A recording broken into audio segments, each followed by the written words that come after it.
नगर पालिका चीका के स्वच्छ भारत अभियान के दावों की पार्षद व हैफेड रोड स्थित अस्पताल के डॉक्टरों ने खोली पोल।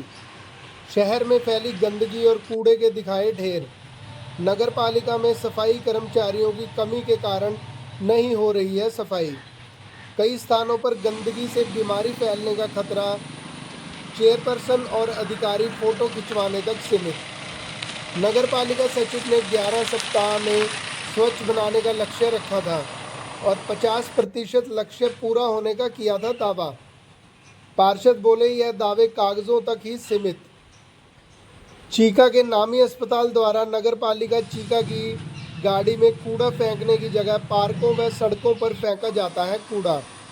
डॉक्टर पूनम मल्होत्रा ने बताया कि 22 वर्षों से मैं यहां अल्ट्रासाउंड सेंटर चला रही हूं, लेकिन आज तक कोई भी नगर पालिका की गाड़ी यहां से कचरा उठाने के लिए नहीं पहुंची।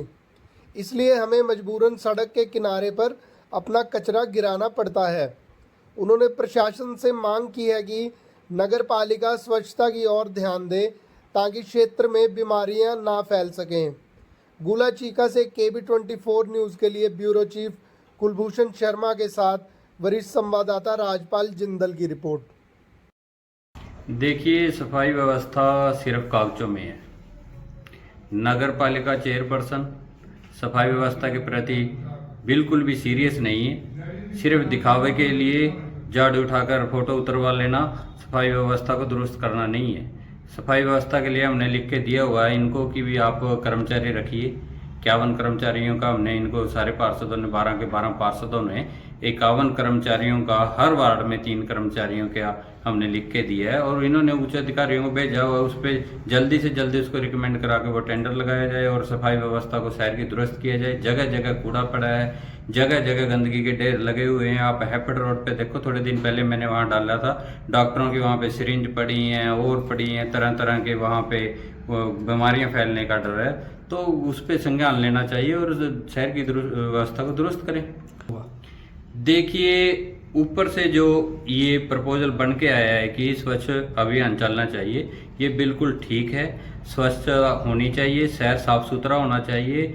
उच्च अधिकारियों ने और जो मोदी जी ने बना के भेजा है कि स्वच्छ भारत का एक सपना देखा है, उसको ये लोग डुबो रहे हैं। सिर्फ झाड़ू उठाते हैं, फोटो उतरवाते हैं और सफाई व्यवस्था के नाम पे कुछ भी नहीं है, उसके बाद कुछ नहीं। आप देखिए वहाँ जहाँ पे मैं खुद देख के आया हूँ, बीमारियाँ फैलती हैं, उनमें जो डिजीज होती है, जो कीटाणु हैं, रोगाणु हैं, लोग वहाँ से सुइयाँ उठाकर कोई नशेड़ी वहाँ से यूज करेगा तो तरह तरह की बीमारियाँ फैलेंगी। तो कचरा कभी भी खुले में मत डालना चाहिए, चाहे कोई भी है, चाहे डॉक्टर हैं या दूसरे लोग हैं।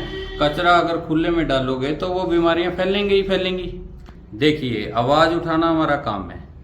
अगर कहीं शहर में कुछ भी गलत हो रहा है उसकी आवाज़ उठाना हमारा काम है और जनता को जागरूक करना हमारा काम है। आज भी हम जनता को जागरूक कर रहे हैं कि आप खुले में कोई भी कूड़ा करकट ना डालें। नगर पालिका के जो टेम्पो आते हैं उनमें कूड़ा करकट डालें और हम दूसरे लोगों से भी, चाहे वो डॉक्टर हैं या किसी और तरह का जो भी लोग हैं, उनसे ये कहते हैं कि कचरा के लिए एक अपना सिस्टम बनाएं और जहाँ पे कचरा डालना की जगह बनी हुई है और जो टेम्पो आते हैं कचरा उठाने, उनमें डालिए। आप बीमारियां खुद ही फैलाओगे तो लोग कैसे सुरक्षित रहेंगे?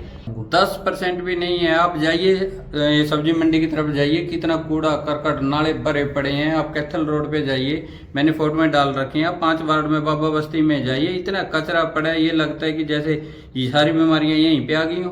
तो किस फेल है उनके दावे। देखना क्या है, आप जाके देखिए, आप ये मौके पर जाके देखिए, हैप्पी रोड पे जाके देखिए कितना कूड़ा करकट मिलेगा। कैथल रोड पे देखिए, इलाहाबाद बैंक के पास इतने बड़े बड़े कूड़ा करकट के ढेर लगे हैं। दावे करने से क्या होता है? दावे तो चेयरपर्सन भी बड़े बड़े करती है। इतने घोटाले हो रहे हैं, विजिलेंस की जांच चल रही है, तरह तरह के घोटाले निकल के आ रहे हैं। दावे करने से क्या हो जाएगा? दावे तो सारे फेल है इनके। दावे तो पता नहीं कौन इंसान कैसे कर दे दावे से। जो धरातल पे है, धरातल पे बिल्कुल जीरो है। 10% भी इन्होंने अचीव नहीं किया है और सिर्फ कागजों में ही इनकी अचीवमेंट है और कागजों में ही खर्चा चल रहा है इनका। कागजों के ही बिल निकलते हैं। आप देखिए, सारे शहर का दौरा करिए, फिर मेरे से बात कर लीजिए आके। बताइए। हमारे पास नगर महापालिका की गाड़ी नहीं आती है। कोई क्या नाम, ये जो वेस्ट प्रोडक्ट्स जो होते हैं हमारे, मेनली तो ज्यादा तो नहीं होता अल्ट्रासाउंड सेंटर में, बट जैसे जेली की बॉटल्स वगैरह होती हैं और थोड़े टिश्यू वगैरह ये सब होते हैं। तो इसके लिए यहाँ पर कोई भी व्यवस्था नहीं है, कोई नगर महापालिका की कोई भी वेस्ट प्रोडक्ट का कोई भी गाड़ी नहीं आती हमारे पास। तो हमारे पास जो सफाई करने आती है वही ले जाती है, और वही जो है वो वेस्ट प्रोडक्ट वही जहाँ पर दूसरी गाड़ी आती है जहाँ पर भी, तो वहाँ पे इकट्ठा सबका लेके जाती है, जो भी यहाँ डॉक्टर्स इंसान काम करती है इकट्ठा ही वो डाल देती जाकर। सरकार द्वारा बॉय वेस्ट के लिए स्पेशल गाड़ियां लगाई गई हैं, क्या आपके यहाँ अल्ट्रासाउंड सेंटर में वो नहीं आती? नहीं, हमारे पास नहीं आती। तो आपका ये जो अल्ट्रासाउंड सेंटर का जो भी कचरा होता है छोटा मोटा कहाँ करते हैं? ये हमारी जो है जो सफाई कर्मचारी जो आते हैं, तो ये हमारे लेन में जितने भी डॉक्टर्स उन सबके यहाँ काम करते हैं, सबके इकट्ठा करके वो कहती है बाहर जो दूसरी गाड़ी या जो जहाँ पर ये डस्टबिन होते हैं वहां पे डाल देते हैं। डस्टबिन की बजाय वहां पर सड़कों के ऊपर बिखरा हुआ पड़ा मिला है आपका, जहाँ स्वास्थ्य विभाग वाकई ऐसे हमारी जांच भी की है, वहां पर आपके रेफर किए सब चीजें मिली, इसको लेकर क्या करेंगे? एक्चुअल में क्या है, यहाँ पे कोई भी गाड़ी तो नगर महापालिका आती नहीं है, हमारे नॉलेज में तो है ही कोई गाड़ी आती नहीं है। अब जो हमारी सफाई करने वाली आती है, मेरे को यहाँ पे काम करते हुए 22 साल हो गए हैं। 22 साल से जो है मैंने तो कोई गाड़ी देखी नहीं यहाँ पर। जो सफाई करने आती है वही हम सब डॉक्टर्स क्या काम करती है वही, क्योंकि ज्यादा तो हमारे निकलता भी नहीं है। जो एक आध डस्टबिन होता भी है वो ले जा करके वो बाहर कहती है बाहर डस्टबिन रखे होते हैं वहां पे डाल देते हैं। नहीं, वो तो खुले आसमान पे कचरा फेंक रहे हैं। अब मेरे को नॉलेज नहीं, मुझे नहीं मालूम इस बारे में, कि मुझे तो यही बताया गया कि वो जो है बाहर जो डस्टबिन बड़े वाले होते हैं उनमें हम डाल देते हैं।